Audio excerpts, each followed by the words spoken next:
আপনার কি টার্গেট, কি গোল এবং কোন স্বপ্ন নিয়ে আপনি আজকে প্রস্তুতি নিচ্ছেন।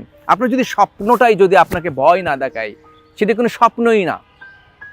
এপিজে আবুল কালাম আজাদ উনি বলেছেন যে আসলে আমাদের অধিকাংশের প্রবলেম হলো যে আমরা আমাদের জীবনের লক্ষ্যটাকে, গোলটাকে এত নিচুতে সেট করি এবং সেটাকে আমরা অ্যাচিভ করে আমরা আত্মতুষ্টিতে ভুগি। আমরা অনেক কিছু অ্যাচিভ করে ফেলেছি। এটি আমাদের একটি দুর্বলতা।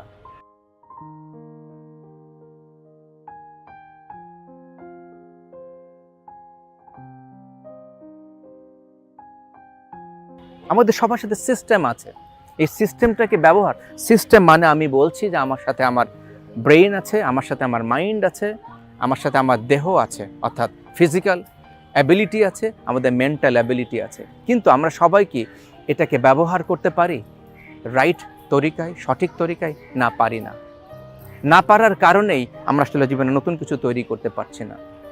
তার মানে এই কম্পাস নর্থ, সাউথ, ইস্ট এবং ওয়েস্ট, এই জীবনের এই কম্পাসকে যদি আমরা সঠিকভাবে ব্যবহার করতে পারি, সময় যতই কঠিন হোক না কেন, ব্যর্থতা যতবারই আসুক না কেন, আপনি ঘুরে দাঁড়াবেন।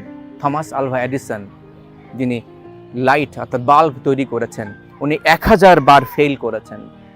কিন্তু জানেন উনি কি ভেবেছেন? 1000 বার যখন উনি ফেল করেছেন, উনি ভেবেছেন আমি 1000 রকমভাবে চেষ্টা করেছি এবং জেনেছি আসলে এই 1000টা ওয়েতে আমি পারি নাই, তার মানে আমাকে নতুনভাবে চেষ্টা করতে হবে। তখনই থমাস আলভা এডিসন বাল্ব তৈরি করতে পেরেছে।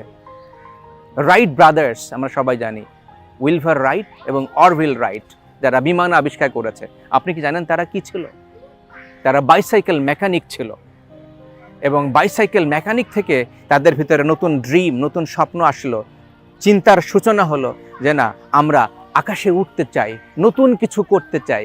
কিন্তু তাদের সে শিক্ষা ছিল না, যার ফলে তারা বিল্ডিংয়ের উপরে উঠে পাখা লাগাইয়ে জাম্প করেছে, তারা আহত হয়েছে, তারা আঘাত পেয়েছে। কিন্তু সে আঘাত থেকে শিক্ষা নিয়েছে রাইট ব্রাদার্স এবং লেগেছিল।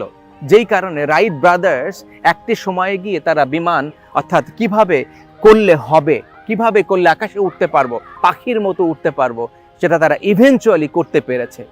কিন্তু একবার খেয়াল করে দেখেন, তারা যদি সে আশাটা ছেড়ে দিত যে না, আমি পড়ে গিয়েছি, আমি ব্যথা পেয়েছি, তাহলে কি আজকে আমরা বিমানে চড়তে পারতাম? না, আমরা বিমানে চড়তে পারতাম না। তার মানে আপনি যখনই লেগে থাকবেন, আপনি ব্যর্থ একবার হতে পারেন, 2 বার হতে পারেন, কিন্তু আপনি নতুন কিছু তৈরি করতে পারবেন। আপনি চিন্তা করে দেখুন জ্যাকমার কথা, আপনি চিন্তা করে দেখুন আমাদের দেশের আকিজ, এই গল্প আমরা সবাই জানি। 16 টাকা দিয়ে শুরু করেছে এবং সর্বশেষ তার একটি কোম্পানি বিক্রি হয়েছে 12,000 কোটি টাকা দিয়ে।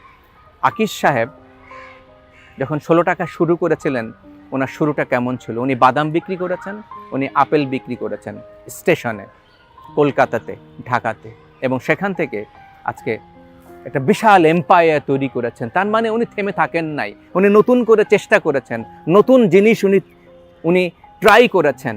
যেটা কাজ করে নাই উনি তারপরও থেমে যায় না, নতুনভাবে উনি নতুন উদ্দীপনা নিয়ে আবারও ঝাঁপিয়ে পড়েছেন। সো আপনি কি হতে পারেন নেক্সট আকিজ? আপনি কি হতে পারেন next Jack Ma?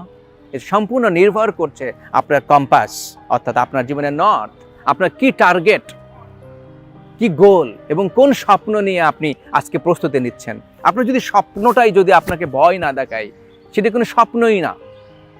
APJ Abul Kalam Azad উনি বলেছেন যে আসলে আমাদের অধিকাংশের প্রবলেম হলো যে আমরা আমাদের জীবনের লক্ষ্যটাকে, গোলটাকে এত নিচুতে সেট করি এবং সেটাকে আমরা অ্যাচিভ করে আমরা আত্মতুষ্টিতে ভুগি। আমরা অনেক কিছু অ্যাচিভ করে ফেলেছি। এটি আমাদের একটি দুর্বলতা। যে স্বপ্ন আপনাকে আপনার ভেতরে কম্পন তৈরি করে না, বুঝতে হবে এটি আসলেই বিগার কোনো ড্রিম হয় নাই।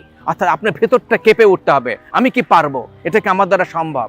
এরকম প্রশ্ন যদি আপনার ভিতরে জাগে, তখনই বুঝবেন যে না, হ্যাঁ, এবার একটি গোলটা মনে হয় এটা বড় কিছু হয়েছে। আরেকভাবে বুঝবেন, যদি আপনাকে নিয়ে মানুষ হাসাহাসি না করে, যদি আপনাকে মানুষ পাগল তকমা না দেয়, তাহলেও বুঝবেন যে আপনার লক্ষ্যটা আসলে বড় কিছু হয় নাই। অর্থাৎ সাধারণ 90 জন বা 95 জন ভাবছে যে এ পাগল, এ কি জিনিস চিন্তা, এটা কি সম্ভব? তার মানে আপনি বুঝে নেবেন এইবার আপনার লক্ষ্যটা বড় কিছু সেট করতে পেরেছেন। এবার আপনি সন্তর্পণে নিশ্চুপে কাজ শুরু করেন, নীরবে কাজ শুরু করেন, নীরবে প্রস্তুতি নেন। রাতের অন্ধকারে আপনার আলো আসবেই, কুয়াশা কেটে যাবেই,